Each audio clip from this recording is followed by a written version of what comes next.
Les sciences participatives sont des opérations de recherche qui sont mises en œuvre depuis plusieurs années dans les pays du monde en général et en France en particulier,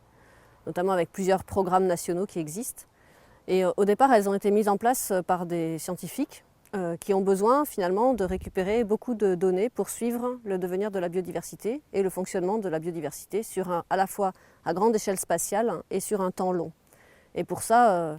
il n'y a rien de meilleur que de demander à des volontaires, des observateurs, d'aider à la récolte de données avec des protocoles standardisés bien précis.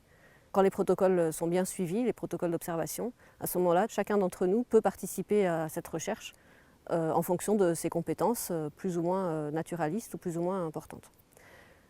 Mais la recherche par la science participative, ce n'est pas uniquement ça, puisque finalement, il y a une deuxième face de la médaille qui peut être aussi très importante, qui est d'encourager les volontaires et les gens qui ont envie de participer à regarder autour d'eux la biodiversité qui les entoure. Et de fait, les programmes de sciences participatives qui sont mis en place en France sont des programmes qui sont dédiés à la nature ordinaire, la nature qui est autour de nous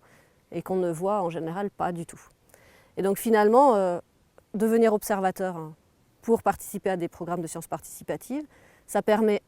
de participer à la recherche nationale et d'apporter vraiment quelque chose de très important pour des problématiques de suivi de la biodiversité,